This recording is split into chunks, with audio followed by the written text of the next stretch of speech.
¿Qué tal amigos? Esto es Impacto Venezuela. Hoy es viernes 15 de mayo del año 2020. Les acompaña como siempre Carla Salcedo Flores. Comenzamos con información relacionada con el estado Zulia. Tiene que ver con algo que los propios habitantes han denominado los pozos de la muerte. ¿Por qué? Porque van allí buscando agua y lo que consiguen simplemente es la muerte. Queremos invitarles que a continuación puedan ver el siguiente trabajo de nuestro compañero Edwin Prieto, quien pudo indagar, investigar cómo estas personas lamentablemente fallecieron. Al menos 3 personas han muerto este 2020 buscando agua para beber. Así es, ante el drama que representa la escasez de agua potable en las comunidades del estado Zulia, muchos se han visto en la necesidad de perforar pozos en los patios de sus casas para extraer el vital líquido directamente de las profundidades de la tierra. Jorge Luis Frías tenía 45 años de edad, vivía en el sector El Manzanillo y junto a otras 3 personas estaba excavando en el frente de su casa un pozo profundo en el que encontró agua dulce para paliar la escasez en su humilde residencia y ayudar a sus vecinos. Pero la suerte no lo acompañó. Murió electrocutado cuando la mecha que usaban tocó accidentalmente un cable de alta tensión. Ellos se pusieron, sacaron la mecha de allá, el difunto estaba metido en el pozo. Cuando él sale, ellos tienen la mecha parada aquí, pues va a mirar la altura. Él casi tocaba la guaya. Ellos metieron aquí la mecha y le dieron con la llave tubo. Trataban de sacar la arena. Claro. Dijeron, no, sí se puede. Cuando la fueron a levantar, la guaya se le fue. La mecha se le fue para allá, para la guaya, y él quiso pararla, pero ya la guaya lo jaló.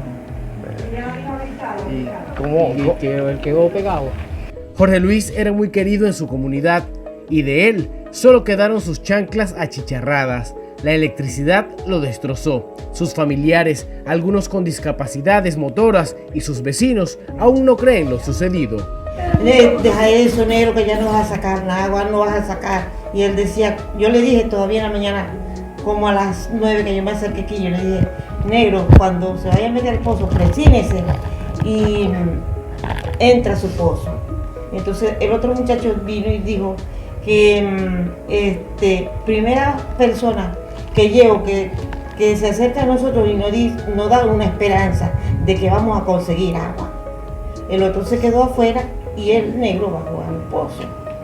Cuéntame algo, él estaba contento, le estaba preguntando al señor por lo del agua, ¿por qué? Cuéntame. Porque estamos padeciendo mucho de agua y entonces él estaba como viendo que el desespero de la gente carreteando con agua, ya los pozos que están por aquí no dan basto. Entonces él decía, yo voy a ayudar a la comunidad. Concha, y nosotros mal, porque ese fue un muchacho, buen hijo, buen hermano, buen vecino, porque así había un árbol por allá, ya él estaba ayudando a las personas y no le cobraba nada, no, es muy buenos vecinos. Si este muchacho, que el hermano de él, que ya está inválido, bueno, ellos también. La sed del pueblo se evidencia en cada rincón de la segunda ciudad más importante de Venezuela. En cualquier lugar se pueden ver como personas con carretillas, pipas y tobos buscan el vital líquido hasta donde uno ni se imagina. Miren esto, la extraen hasta de las jardineras de las estaciones de servicio. Patrón, es que a diario tenés que buscar agua, patrón, porque si no hacéis la comida, no hacéis nada, no te bañáis nada. Tenés que buscar el agua diario, patrón. ¿Qué tiempo tienes sin agua? Patrón, por lo menos en la calle de la casa llega, pero no sube hacia arriba, hacia la parte donde vivimos nosotros no sube. Nunca subió, tiene como 15 años que no sube esa verdad. La perforación de pozos de agua se ha incrementado en las ciudades del estado Zulia tras estar días, meses e incluso años sin recibir el servicio por las tuberías, como ocurrió hasta hace pocos años. Jorge Luis Frías ya había construido un pozo, pero tuvo que paralizarlo porque lo que encontró fue agua salada. Desde Maracaibo, Edwin Prieto, Somos Impacto Venezuela. El desespero por tener el vital líquido en una población donde muchas comunidades pasan hasta meses, 3, 4 meses, sin recibir el vital líquido. Imagínense ustedes eso en tiempos de coronavirus. Por eso es que ahora nosotros queremos que ustedes puedan ver nuestra mesa de análisis el día de hoy con el diputado precisamente del estado Zulia, Rafael Ramírez, quien nos va a hacer una radiografía de la situación que está presentando esta entidad, no solamente en tiempos de pandemia, sino mucho antes. Vean esto.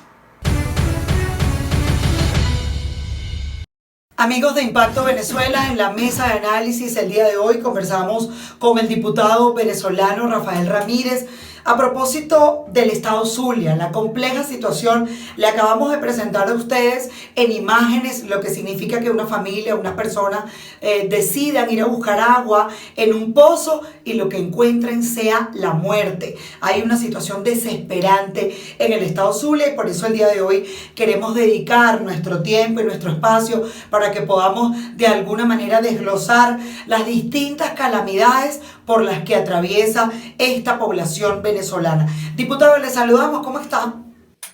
Bien, gracias. Y tú, Carla, y muchas gracias por seguir visibilizando los problemas que tiene nuestro Estado y obviamente ya son trasladados al país. Muchas de las cosas del agobio del día a día es que un problema se va tragando al otro y al final entonces te pareciera que se olvida la crisis de un Estado como el nuestro, que siendo el primer Estado por muchos años, hoy está sumido en esta crisis de gobernanza y de servicios públicos, que es algo impresionante. Además, fíjese que lo que más nos llama la atención es que en meses anteriores, en años anteriores, las regiones vienen sufriendo las consecuencias de vivir, obviamente, bajo el socialismo del siglo XXI. Entonces, las regiones estaban afectadas, pero Caracas se mantenía, digamos, de una manera, no había tantos apagones, la situación era más o menos normal con los servicios públicos, fallaba el agua, pero ahora la crisis que se había vivido en las regiones desde hace más de 2, 3, 4 años, ahora llega y se instala en Caracas como la falta de combustible. Hemos hecho investigaciones en todo lo que ocurre en el estado Zulia y una situación supera a la otra. Por ejemplo, ponemos la primera sobre la mesa de análisis el día de hoy. Las familias van y buscan agua y encuentran la muerte, porque hay lugares donde llevan meses sin recibir una gota de agua. Y le recordamos a la población que estamos nada más y nada menos que en una pandemia. ¿Cómo es eso, diputado, que alguien va a buscar agua y encuentra la muerte? Bueno, fíjate, lo que ha venido sucediendo con la tragedia de los servicios públicos, hoy voy a arrancar por referirme al tema de los pozos de agua.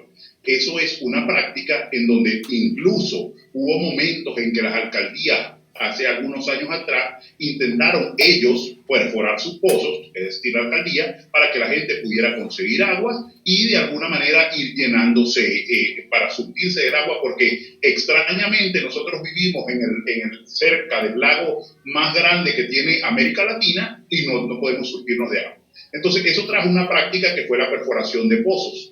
Esa perforación de pozos se acabó a nivel gubernamental y entraste en la fase de que artesanalmente todo el mundo fue perforando los pozos. Entonces, claro, hay gente que tiene más técnica que otra y ha podido satisfactoriamente conseguir agua sin que le pase nada en el proceso.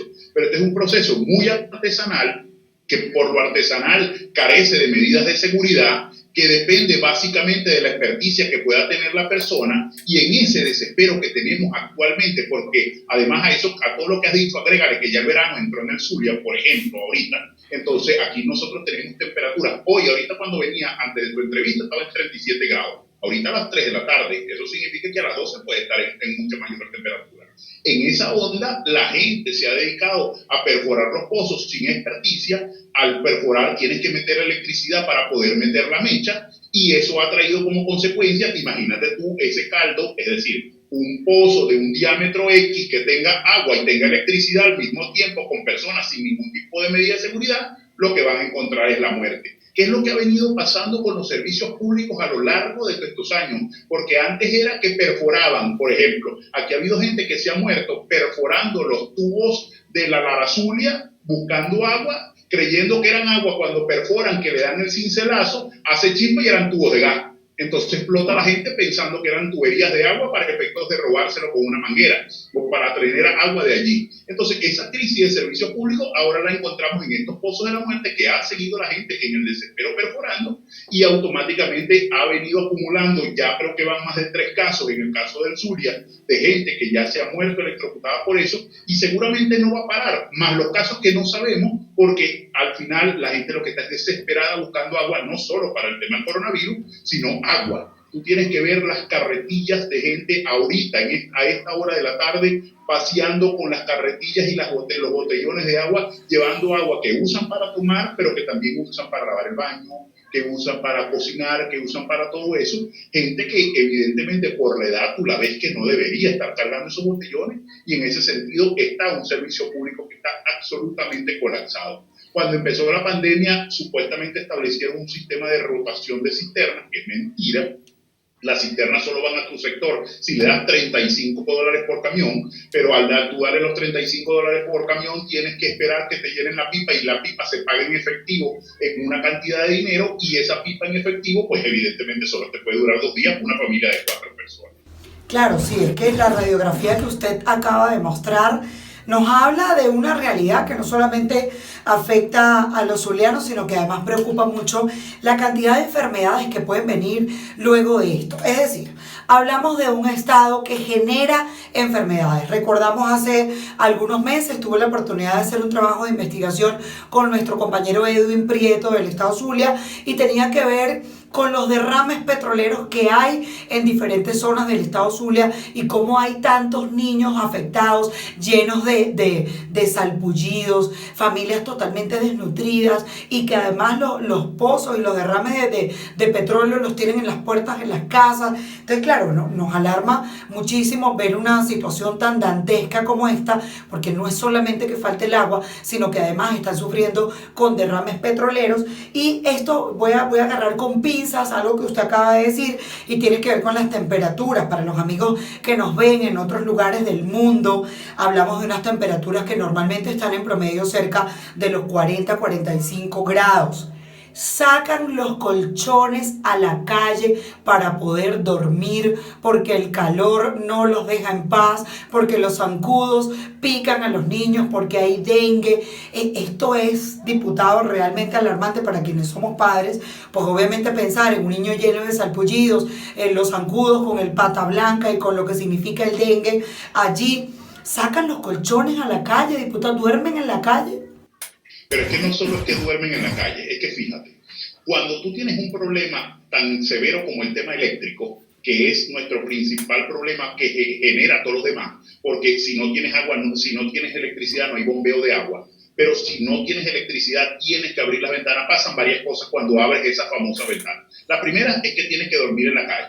Si el verano está más o menos clemente y pasa algún viento, ese viento es caliente a las temperaturas en que tú las estás mencionando. Pero a eso agrégale que si no hay viento de ningún tipo, porque no sopla, como decimos aquí en el Zulia, tienes el segundo problema, que es que hay demasiados zancudos, porque recuérdate que el lago tiene manglares cerca. Pero a eso agrégale un problema adicional, como no recogen la basura o has hecho vertederos artesanales, porque la gente lleva su basura para una esquina y la recoge, la casa también se te llena de moscas, que también es factor de riesgo para efectos de nuevas enfermedades. Por eso te da enterocolitis, por eso te da colitis, por eso te dan gastritis, ese tipo de enfermedades bacteriológicas. Y después que pasas 6 o 12 horas sin luz, tienes el otro problema. No puedes hervir el agua que te vas a tomar, porque evidentemente si la compras de botellón tienes que hervirla igualmente, pero no la puedes hervir para preparar teteros, para preparar algún tipo de comida o para llenar las jarras, porque tampoco puedes enfriar el agua, porque tienes el problema eléctrico de que no tienes agua por luz por un tiempo muy prolongado de horas, es decir, entre 6 a 12 horas. Entonces aquí cada vez que dicen que están arreglando una termozulia, parece que nos dijeran, nosotros parece que de una vez nos armamos para prepararnos para otro apagón. Después que tienes todos estos problemas de servicio público, agrégale hoy, en el día en el que estamos hablando, 55 días sin combustible.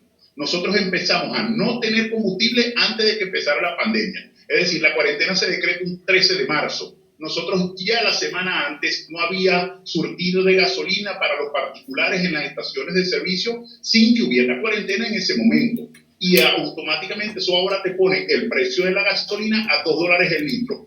Es decir, 20 litros aquí en el Zulia cuestan hoy $50. La puedes comprar en una zona cerca de la frontera en $35, pero entonces tienes el mismo problema de servicio público. Entonces, tienes todos los problemas de servicio público acumulados en un solo estado. Y eso lo que han venido permeando es que, por ejemplo, a la capital del Zulia le quitan la electricidad 12 horas, pero a Jesús María Semprún, que es un municipio fronterizo que evidentemente tiene poca capacidad de reclamar, se la quitas todo un día y se la pones al día siguiente. A todo esto que te estoy diciendo, agrégale que eso te genera fallas de comunicación.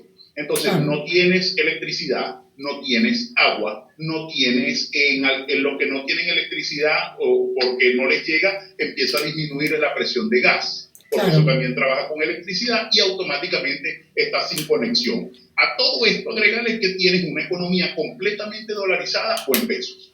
Entonces, la situación de nosotros, los zulianos, cada día es mucho más severa, no más severa que la del resto del país, porque en Táchira también lo están castigando igualmente, pero cada día es mucho más severa frente al contexto nacional, porque tiene un gobierno que además tampoco le importa nada, a los usurpadores no les importa nada. Fíjese una cosa, diputado, ahora que menciona el tema del gas, viene a mi memoria algo que vi desde el estado Zulia, también un trabajo reporteril que hicimos allá y tiene que ver con que las familias están haciendo lámparas de gas.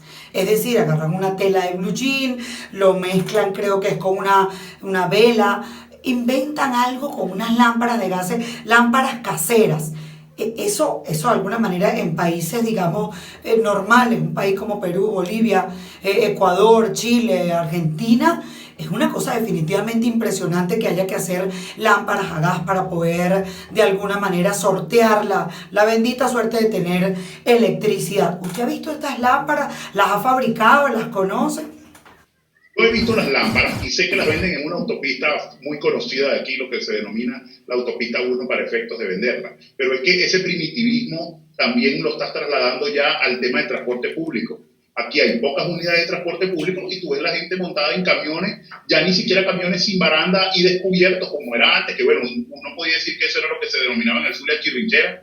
Ahora no, ahora son camiones cabas cerrados, en donde la gente no le importa meterse allí con el riesgo que se corre frente a un accidente de tránsito, y las carretas de la basura en algunas zonas del país la recogen con en algunas zonas de Maracaibo la recogen con burros para efectos de llevarla a un botadero, y así pues nosotros estamos en la primitivización de nuestro estado. Nosotros vamos rumbo a toda velocidad al siglo XIX. El Zulia es un estado ya en el siglo XIX. Claro, pero obviamente lo que le decía era si en algún momento usted ha podido ver estas lámparas, porque la verdad es que cuando yo vi cómo las preparan, en el hogar parece que fuera normal realizar este tipo de métodos, de esas cosas curiosas que uno ve desde afuera y dice, wow, es estar en la prehistoria, diputado.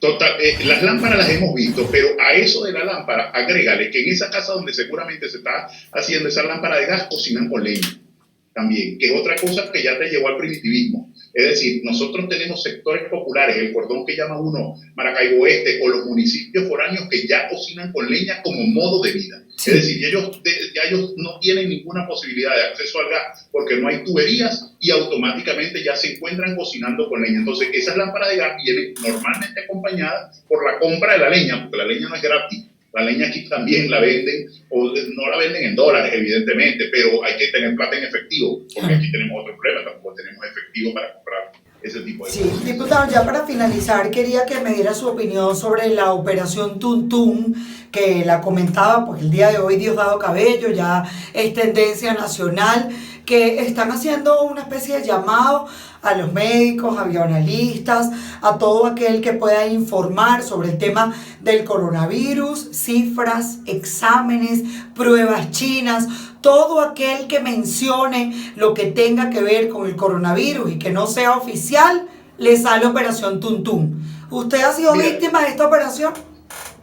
El problema es que con los diputados a veces les cuesta un poquito más, pero lo cierto del caso es que en Venezuela, todas esas tendencias que han dicho que se han producido en el mundo con algunos rasgos autoritarios, en Venezuela se han magnificado. Ya existían antes y ahora utilizan los cuerpos represivos para que todo el que comunica algo, como la Academia de la Ciencia ayer, ojo, estamos en los niveles tan primarios y prusianos de castigo, que la Academia de la Ciencia técnicamente le hace un favor, por decirlo de alguna manera, al gobierno cuando extiende la cuarentena al decirle que corremos riesgo de que la cifra se incremente, y ellos lo que hacen es perseguirlo. Ni siquiera se leyeron el estudio, porque el estudio, si fuera por ellos, hasta lo favoreciera en términos de extensión de la cuarentena. Sí. Pero lo que ha venido sucediendo con todo el tema de los medios de comunicación y de todo el que denuncia dentro de los servicios públicos es muy grave, porque al final están pasando varias cosas. Con el tema del COVID no estás haciendo todas las pruebas que deberías. Y más allá de que uno esté de acuerdo o no con las cifras que están dando, tú no sabes cuántos pudieran estar contagiados porque deberías hacer un número mayor de pruebas para poderlo verificar. Pero si además de que no estás haciendo el número de pruebas que tienes, no estás monitoreando o no dejas que las personas que tienen experiencia automáticamente te digan dónde pueden haber focos o cómo lo pueden hacer, lo que están es retando al destino de que esta crisis se les agrave. Entonces, efectivamente, el gobierno ha sacado su mayor rasgo autoritario y de control para efectos de resolver el problema social. Su problema principal hoy es la gasolina y la falta de servicios públicos. No es verdad que su principal problema sea el coronavirus, porque si tú tienes un país completo de 30 millones de habitantes, o quítale los 5 que se han ido, 25 millones de habitantes, con supuestos 500 casos que ellos tienen, no es para que lo tengas absolutamente clausurado a un país que ya tenía hiperinflación, ya tenía crisis económica, ya tenía una emergencia humanitaria compleja y además no tenía producción. Todos esos factores no se van a resolver porque tú extiendas más la cuarentena, sino que se van a efectivamente agravar. Y al final los venezolanos vamos a terminar pagando eso, porque los venezolanos pagamos todas esas crisis cuando empiecen a escasear los productos, cuando no tengamos la posibilidad de resolver algunos problemas, y ya lo estamos viendo con algunas medicinas. Ya hay medicinas antialérgicas, por ejemplo, que tú no consigues. Más allá de que consiga el acetaminofén para el tema del coronavirus, más allá de que consiga la mascarilla o los guantes, ya empiezan a darse factores que vienen producto de esta dinámica de generando mayor crisis. Entonces, ¿qué es lo que tenemos que hacer los políticos? ¿Qué es lo que nos corresponde a nosotros como diputados? Seguir denunciando y asumiendo el riesgo de que, bueno, seremos nosotros los que pagaremos las consecuencias de denunciar para efectos de decirle a la gente lo que pueda estar pasando. Pero lo que no podemos hacer es dejar de hacer la crítica a un gobierno que tiene clausurado un país, más que por una pandemia mundial, por una crisis que no ha querido resolver y que por aferrarse al poder y no buscar un gobierno de emergencia nacional, no son capaces de plantearse otras opciones que sean irse del poder. Esto no se resuelve. Además que ustedes internacional. Ustedes saben que están en riesgo siempre con esta llamada Operación Tuntún que anuncia Diosdado Cabello como un código para enviarle un mensaje a las fuerzas represivas, al FAES, a los colectivos, es decir, desplieguense todos en contra de todo aquel que pueda pronunciarse para hablar en contra, no del régimen, están hablando de cifras relativamente oficiales, porque además ya habíamos entrevistado a algunos médicos que nos hablan de lo que pueden ser las cifras reales de coronavirus en Venezuela, pero tomando en cuenta que el Instituto Nacional de Higiene tiene solamente 3 técnicos que son los que están haciendo la prueba en prácticamente todo el país, usted me dirá cuál puede ser la cifra real, ¿no? Totalmente. Sí. Y entonces cada cuerpo de seguridad es usado para un grupo de personas. Así si es. hablas del FAES, es el que usan para los sectores populares. Si hablas del DGCIN, es el que usan para los militares. Y si hablas del SEBIN, es el que usan para los políticos. Sí. En fin, así es que ellos manejan la crisis del coronavirus. Así es. No la manejan con más pruebas ni con más vacunas, sino persiguiendo a la gente. Bueno, diputados, nos despedimos. Gracias por habernos acompañado el día de hoy. El mayor de los éxitos en medio de lo que significa vivir con esa tragedia de no tener lo básico como poder lavarse las manos en un momento de esta pandemia tan dura que lo que más necesita es precisamente servicios públicos. Gracias.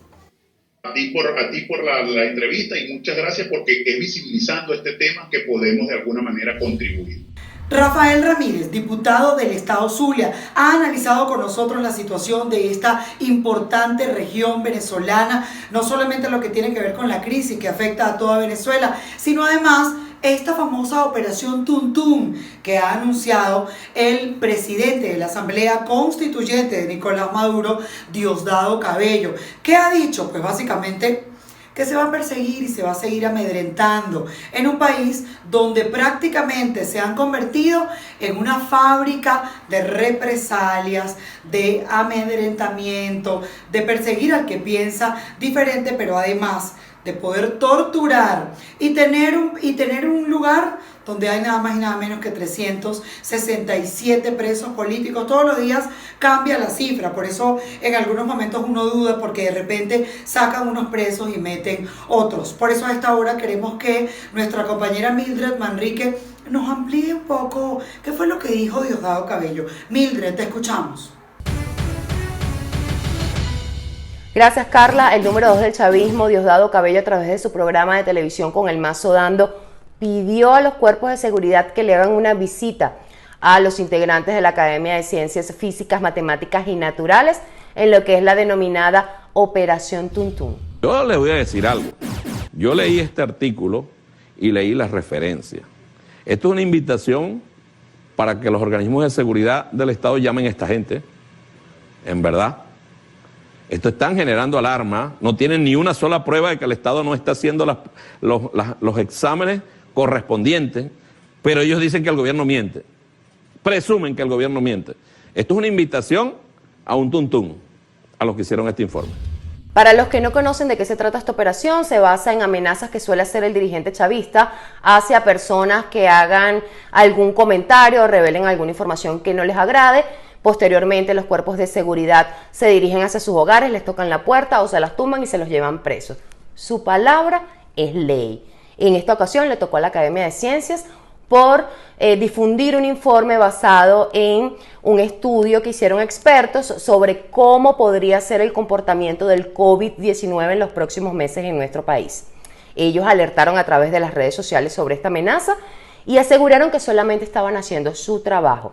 Es importante resaltar en este momento que desde que comenzó la cuarentena el pasado 17 de marzo han detenido al menos 16 personas, según cifra oficial de Foro Penal, por difundir información no oficial relacionada al coronavirus. Entre estas personas hay civiles y también periodistas. Según las cifras oficiales, el número de contagios por COVID-19 en el país estaría en más de 400, mientras que más de 200 personas continuarían con el virus activo y solamente hay 10 fallecidos. Esta es la información que tenemos hasta esta hora y regresamos contigo, Carla. Gracias. Gracias, Mildred, por tu reporte. A esta hora nos vamos al estado Carabobo porque unas 600 familias se quedaron sin el servicio de agua por tubería. Una nueva calamidad que sufren otras comunidades en una zona donde necesitan el vital líquido. Pues el mundo entero debe lavarse las manos al menos 3 veces al día. Esto no es posible en Venezuela. Veamos el siguiente informe de nuestro compañero Ignacio Yaguare. Cada día son más tuberías por las que deja de circular el agua en el estado Carabobo. Vecinos de Malagón en Naguanagua aseguran que el servicio solo les llega 2 veces por semana. Actualmente están mandando el día hoy lunes, que están llegando, pero mandan 2 veces. Y el día sábado que llegó antes, ¿verdad? Pero 2 veces nada más. Entonces anteriormente llegaba todas las 24 horas. Para surtirse de agua, sus alternativas son comprar costosas cisternas, buscar agua en un río de la zona y, por increíble que parezca, esperar que llueva. Mucha gente va al río de Carialinda a agarrar, otra vez estamos esperando las lluvias y otra vez algunos más que otros estamos comprando el camión de agua. Cuando el camión de agua casi no lo podemos adquirir porque está a un costo de $30 y otros lo venden a $20. Pero anteriormente, por parte de la alcaldía a veces mandaban agua, un camión a repartir agua a la familia de menos recursos, pero hoy no hay ese sistema. Los habitantes de Malagón también denuncian que esta agua enviada a través de la red pública solo la usan para baños y limpieza en general, pues no está apta para el consumo humano. Desde el estado Carabobo, Ignacio Yaguare, Somos Impacto Venezuela.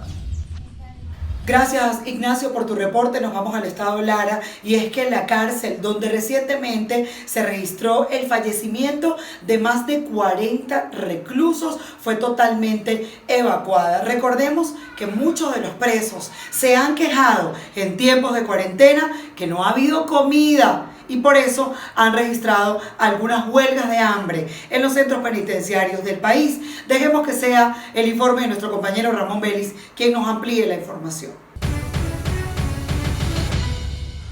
Carla, muchísimas gracias por el contacto. Nosotros en esta oportunidad vamos a reportarle sobre el Estado portuguesa, y es que Iris Varela, la ministra del régimen de Nicolás Maduro, ha anunciado la evacuación por completo del centro penitenciario de Los Llanos, esto luego de los hechos violentos que se registraran en este recinto carcelario a principios del mes de mayo. Tenemos parte de sus declaraciones y las vamos a ver a continuación.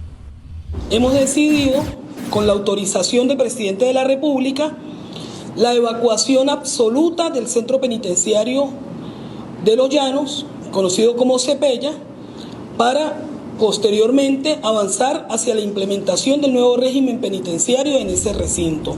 Bien, ahí ustedes tenían parte de las declaraciones de la ministra de Asuntos Penitenciarios en Venezuela, Iris Varela, quien hacía mención acerca de la evacuación por completo de este penal durante este jueves en Los Llanos de Venezuela. Cabe acotar que además ella también informó que continúan las investigaciones tras los hechos de violencia registrados en este lugar el 1 de mayo. Es la información que podemos aportar a esta hora desde el Estado portuguesa, y con esto devuelvo el contacto con usted, Impacto Venezuela.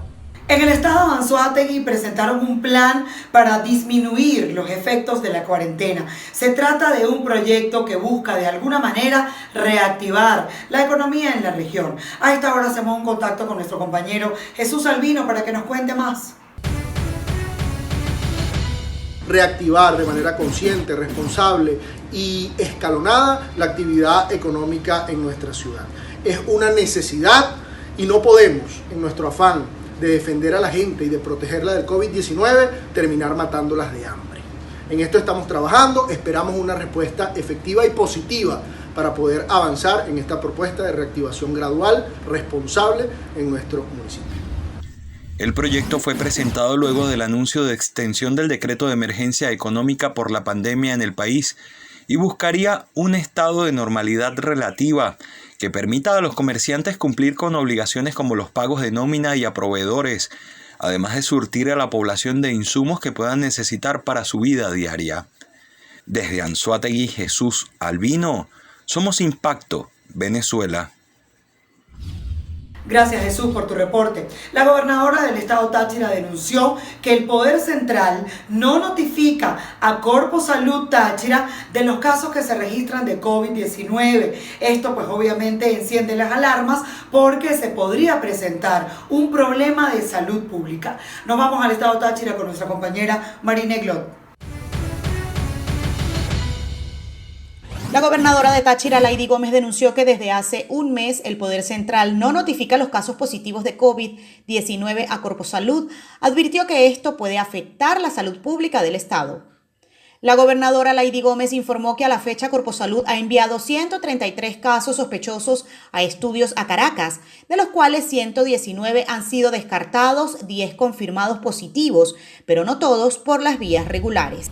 Señor ministro Alvarado, ministro de Salud, yo lo responsabilizo a usted de las consecuencias que se puedan generar por no brindar de manera oportuna la información epidemiológica de los casos positivos para poder llevar el control oportuno epidemiológico y las medidas preventivas. Por otra parte, la mandataria regional señaló que la emergencia eléctrica en el estado Táchira se agravó y esto ha dejado pérdidas económicas incalculables.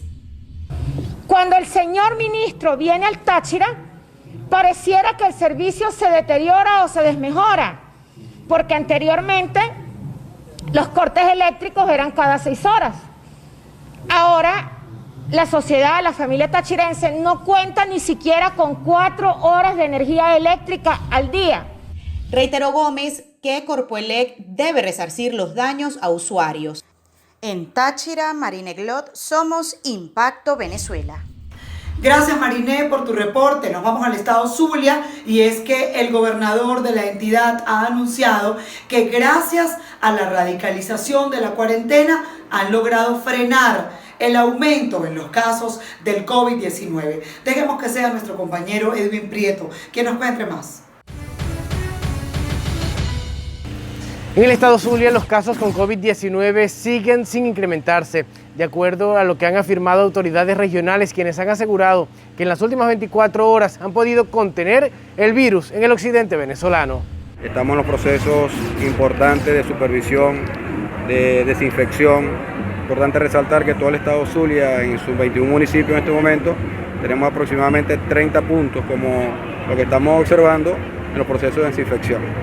Resaltar también que andamos con las brigadas compuestas por la Policía del Estado, por la Guardia Nacional Bolivariana, por la Intendencia del Estado y cada uno de los municipios, por las policías municipales y por las autoridades locales, haciendo la revisión local por local con el tema de los precios, del acaparamiento y la especulación. Quiero enviarle al pueblo zuliano mi agradecimiento y mi respeto por cómo se han comportado en este proceso contra la pandemia, contra el coronavirus, respetando la cuarentena y respetando el uso del tapabocas de manera obligatoria. Resaltar que seguimos con los mismos criterios establecidos de 8 de la mañana a 2 de la tarde para todo lo que es el comercio de los mercados municipales, y hemos extendido solo para supermercados el horario de 8 de la mañana a 6 de la tarde. Resaltar que no es que hay libre circulación de 8 de la mañana a 2 de la tarde o de 8 de la mañana a 6 de la tarde, solo es para la gente que le corresponde ir a un comercio a buscar alimento, o ir a una farmacia, o ir a una institución de salud pública o privada. Omar Prieto Fernández, quien es el gobernador del estado Zulia y autoridad encargada de todo el proceso de monitoreo de la cuarentena en el estado Zulia para evitar la propagación del COVID-19, ha asegurado que se mantendrá el proceso de desinfección de las calles y lugares más importantes de la capital del estado Zulia y otros municipios de la región zuliana. Desde el occidente venezolano, Edwin Prieto, Somos Impacto Venezuela. Hemos llegado al final de esta transmisión, no sin antes invitarles a que se suscriban a nuestro canal de YouTube Impacto Venezuela. Recuerda darle clic a la campanita para que puedas recibir todas nuestras notificaciones. Si te gustó este video, dale like y compártelo. Yo soy Carla Salcedo Flores. Gracias por habernos acompañado.